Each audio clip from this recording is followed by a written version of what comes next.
तो जब लूका 19 का 7 हम जब पढ़ रहे हैं तो इसमें 2 पॉइंट आए हुए हैं कि एक लोगों ने कुड़कुड़ाना शुरू किया कि वो उनके घर कैसे जा रहा है उसके घर, और दूसरा यीशु ने कहा ये कि मैं आया ही हूँ पापियों के लिए। उसका एक ही मकसद था कि हमारे पापियों को, हम जैसे पापियों को प्रभु यीशु छुटकारा दिलाना चाहता था। तो उसका असली घर कहाँ है? हमारा ये हृदय है। आपका हृदय असली घर है ना। और तो वो क्या कहता है, ये मेरा घर है। प्रभु यीशु क्या कहना चाहते हैं कि ये मेरा घर है, ये हृदय जो तुम्हारा है वो मेरा घर है और मैं इसे साफ करना चाहता हूँ। मत्ती 12 का 49 में क्या लिखा हुआ है? 12 के 49 में क्या हुआ है कि इस वचन से वो बात कर रहे हैं कि ये आत्मी जीवन की बात हो रही है ना। लूका 19 का 8 क्या कहता है हमसे?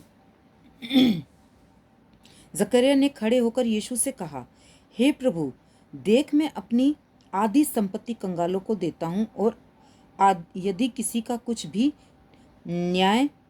अन्याय करके ले लिया है उसको चौगुना फिर देता हूँ। तो उसके पास बचा क्या? आधा उसने कंगालों को दे दिया, आधा जिनसे लिया था उसको दे दिया, तो उसके पास बचा क्या? कुछ भी नहीं। तो ये होता है सच्चा समर्पण। उसने जो था उसके पास वो भी गरीबों को दे दिया, जिससे लिया था उसको दे दिया। तो ये जकरिया सबको सब कुछ अपना देता है, तो उसके पास बचा क्या? ज़ीरो। वो कहते हैं समर्पण, इसको कहते हैं पागलपन, इसको कहते हैं, और पूरा सरेंडर इसको कहते हैं। एग्जाम्पल के लिए कि वो प्रभु यीशु जिसकी महिमा का दबादब, एक एग्जाम्पल देती हूँ कि वो प्रभु यीशु जो पूरी पृथ्वी पर सृजनहार, पूरी दुनिया का सृजने वाला परमेश्वर है ना, जिसका दबा दब बना रहता है, जो वचन कहता है कि वे मेरे पृथ्वी मेरे पांव तले की चौकी है ना। और वो स्वर्ग, जो स्वर्ग में लोग दिन रात उसको पवित्र पवित्र कहते हैं, वो प्रभु यीशु जक्कई के घर उतरा। सोचने वाली बात है कि हम उस परमेश्वर की आराधना करें जिसने इस दुनिया को बनाया है। लाखों करोड़ों स्वर्गदूत पवित्र पवित्र कह रहे हैं, जो कहता है कि स्वर्ग उसका सिंहासन और पृथ्वी उसके पांव तले की चौकी है। हम उस परमेश्वर की बात कर रहे हैं, उस प्रभु यीशु की बात कर रहे हैं जो आज जकरिया के घर उतरा। तो पौलुस कहता है दृष्टि के लिए कि परमेश्वर ने अपने इकलौते बेटे को दे दिया। देखिए, वो हमसे इतना प्रेम करता है कि उसने हम पापियों के लिए अपने इकलौते बेटे को दे दिया। पौलुस कहता है सबसे बड़ा पापी तो मैं ही हूँ। वो कहता है कि सबसे बड़ा पापी मैं ही हूँ। बिजली जिसके सिंहासन के चारों ओर चमकती है, वो जक्कई के घर में आया, जिसकी बात सूर्य चंद्रमा भी मानते हैं, वो घर में आया। सिंहासन के सामने बिल्लोर के समान कांच का समंदर, ना वो जक्कई के सामने है। आज वो जक्कई के सामने, जिसका सिंहासन इतना अद्भुत है, वो जक्कई के घर में है। पूरी गैलेक्सी सब कुछ बनाने वाला वो जक्कई के घर पे है। जक्कई का जीवन कैसे हो गया, आत्मिक लोग ही जान सकते हैं। अगर हम इस वचन पर गौर करें तो जो परमेश्वर को सच्चे प्रेम करते, सच्ची तरीके से पूरे समर्पण है, वो जान सकते हैं कि वो कैसा महसूस कर रहा होगा उस वक्त, जिसके बारे में हम सोच भी नहीं सकते। वो प्रभु यीशु उसके घर उतरा। जीवन बदलना तो स्वाभाविक है न, जीवन बदलना तो स्वाभाविक है अगर प्रभु यीशु हमारे जीवन में आए हैं तो। लूका 19 का 9 क्या कहता है? तब यीशु ने उससे कहा, आज इस घर में उद्धार आया है, आज इस घर में उद्धार आया है, इसलिए कि यह भी अब्राहम का एक पुत्र है। अब्राहम ने भी अपना सब कुछ प्रभु यीशु के नाम कर दिया था। उसने परमेश्वर ने जब उससे अपना उसका इकलौता बेटा मांगा, उसने हंसी हंसी दे दिया था, और वो उसके बताए अनुसार चलता था। अपना पूरा जीवन प्रभु यीशु के लिए दे चुका था, इसलिए उसको अब्राहम का बेटा कहा गया। तो इस घर का मतलब है पूरा हृदय बदल गया उसका, है ना। जक्कई को सच्चा उद्धार हो गया उसका, और सच्चा उद्धार मतलब पूरा समर्पण, अपने उद्धार के मकसद को समझना।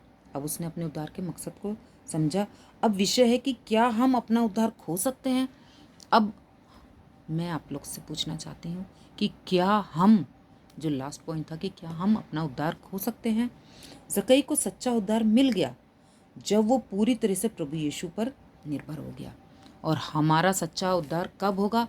हम जब पूरी तरीके से समर्पण होंगे तब, और हम पूरी तरीके से मनुष्य पर नहीं बल्कि प्रभु यीशु पर समर्पित होंगे, प्रभु यीशु पर निर्भर होंगे। अब्राहम की तरह, इसलिए जकरिया को अब्राहम का पुत्र कहा गया, क्योंकि अब्राहम पूरी तरीके से प्रभु यीशु पर, परमेश्वर पर निर्भर था। इब्राहिम को उस वक्त कोई सुविधा नहीं थी। अब्राहम जब उस समय था, जब हम पुराने नियम में पढ़ते तो उसको कोई सुविधा नहीं थी, लेकिन वो पूरा विश्वास के साथ प्रभु यीशु के पीछे चलता था, सांसारिक तौर पर, लेकिन आत्मिक तौर पर परमेश्वर ने उसकी मदद की।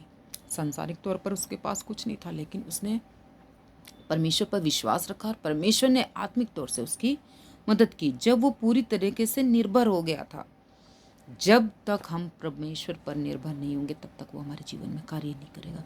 तो हमें पूरी तरीके से उस पर निर्भर होना है। लूका 9:10 क्या कहता है? क्योंकि मनुष्य का पुत्र खोए हुए को ढूंढने, उनका उद्धार करने आया है। वचन क्या कहता है? जक्कैया की तरह परमेश्वर आज भी ढूंढ रहा है। मेरे भाइयों और बहनों, मेरे प्रियो, ये वचन से आज हम बहुत कुछ सीख सकते हैं कि वो आज भी ढूंढ रहा है कि कोई तो ऐसा व्यक्ति बच जाए, जिसकी आत्मा बच जाए। परमेश्वर बचाना चाहता है हर एक मनुष्य को गलत शिक्षाओं से, गलत लोगों से, गलत उपदेश सुनने से, मूर्ति पूजकों से और अन्य जाति से बाहर निकालना चाहता है, अपने बेटे बेटियां बनाना चाहता है। यीशु को रास्ते वाला ईसाई नहीं चाहिए। आज जब हमने ये वचन पढ़ा तो इसमें हम ये पढ़ सकते कि यीशु को रास्ते वाला नहीं, नाम का क्रॉस डाल लेना, नाम का चर्च चले जाना, नाम का उसके हिसाब से वर्शिप कर लेना, कि लोग क्या चाहते हैं उसके हिसाब से कर लेना। कभी खोल के बाइबल देखा है कि परमेश्वर आपसे क्या बातें करना चाहता है? हमें दूसरों की क्यों सुनना है? वचन तो खोलिए, बाइबल तो खोलिए, उस पर क्या लिखा पहले वो तो समझिए। और प्रश्न उठता है कि यीशु को कैसे ईसाई चाहिए? यीशु को घर ले जाने वाला ईसाई चाहिए, जो घर ले जाने वाला ईसाई चाहिए। घर ले जाने वाला मतलब अपने हृदय में बसाने वाला, अपने हृदय में बसा के इसको लेकर चलने वाला चाहिए। यीशु ने लूका में क्या कहा है 19:6 में कि मैं कहा तुझे, मैं तेरे घर जाना चाहता हूँ, मुझे अपने घर ले चल। प्रभु यीशु ने जक्कई से क्या कहा? मुझे अपने घर ले चल। यीशु को रास्ते वाला ईसाई नहीं, जो कभी बदल सकता है, कभी इस तरफ कभी उस तरफ।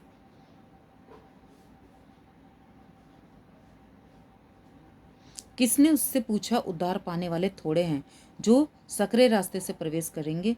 सकरे रास्ते पर थोड़े ही लोग।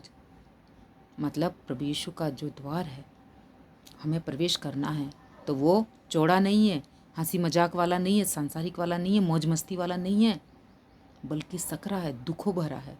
आज अगर हम जीवन में दुख पाते हैं तो प्रभु यीशु के राज्य में अनंत काल का सुख पाएंगे।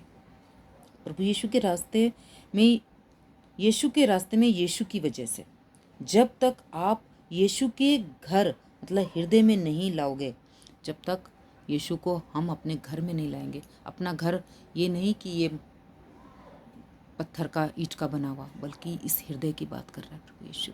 जब तक हम इस हृदय में नहीं लाएंगे तब तक वो हमारे पास नहीं आएगा। मार्कुस 13:13 क्या लिखा है कि मेरे नाम के कारण सब लोग तुझे क्या करेंगे? बैर करेंगे तुझसे, लेकिन तू अंत तक धीरज धरना, क्योंकि प्रभु यीशु के रास्ते पर हो तो तकलीफ़ें तो आएंगी, दुख परेशानियां तो आएंगी। तो हमें इस बात का अफसोस नहीं करना है कि हमारे जीवन में हम प्रभु यीशु को लेके चल रहे हैं तो हमारे जीवन में ये तकलीफ़ है, वो परेशानी है, ये दिक्कत है, बल्कि हमें परमेश्वर से कहना है कि हमें सहन करने की शक्ति दे प्रभु जी, कि कोई भी ऐसी शैतानी रुकावट हमारे जीवन में ना आ सके, आपके प्रेम से हमें अलग ना कर सके। सब लोग तुमसे नफरत करेंगे, यीशु की वजह से बैर करेंगे, यीशु की वजह से नफरत करेंगे, यीशु की वजह से घर से निकाल देंगे, लेकिन अंत तक धीरज धरना। लिखा है कि धीरज धरेगा जो अंत तक, उसी का उद्धार होगा।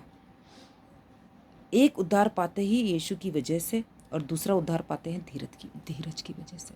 पहला उद्धार होता है जब हम उसको ग्रहण कर लेते हैं, और दूसरा है कि हम उसके अनुसार, वचन के अनुसार चलना है। तो परमेश्वर इन सब वचनों के द्वारा आप सबको बहुत ऐसे आशीष दे कि आज हमने क्या सीखा। आप अपने आप को जांचे, अपने मन को, अपने दिल को जांचे कि आज हम जक्कई से क्या सीख सकते हैं। हम आज जक्कई से बहुत कुछ सीख सकते हैं, बहुत कुछ ऐसी बातें, बहुत कुछ उसके करने का, सोचने का तरीका, सब कुछ बदल गया, टोटल बदल गया। तो मेरे प्रिय भाई बहनों, आप भी अपना जीवन परमेश्वर को दीजिए, ईमानदारी से, सच्चाई से उसके आगे आइए, उस पर विश्वास कीजिए, खरी शिक्षाओं को सुनिए, ना कि क्या बोलते हैं जो चिकनी चुपड़ी बातें करते हैं, जो आपके फ़ायदे की बात करते हैं, उनको मत सुनिए। उनको सुनिए जो आपको डांट लगाते हैं। डांट जो लगाते हैं वही आपसे प्रेम करते हैं। तो प्रभु यीशु ने अपने चेलों को डांट लगाई, आज ब्रदर दानियल राज जी अपने लोगों को डांट लगाते हैं। वो लोग जो परमेश्वर ने उनको दिया है, वो चाहते हैं कि हर एक आत्मा बचा ली जाए और हर एक व्यक्ति स्वर्ग राज्य में हो। तो परमेश्वर इस वचन के द्वारा आप सबको बहुत ऐसे आशीष दे। जय मसीह की।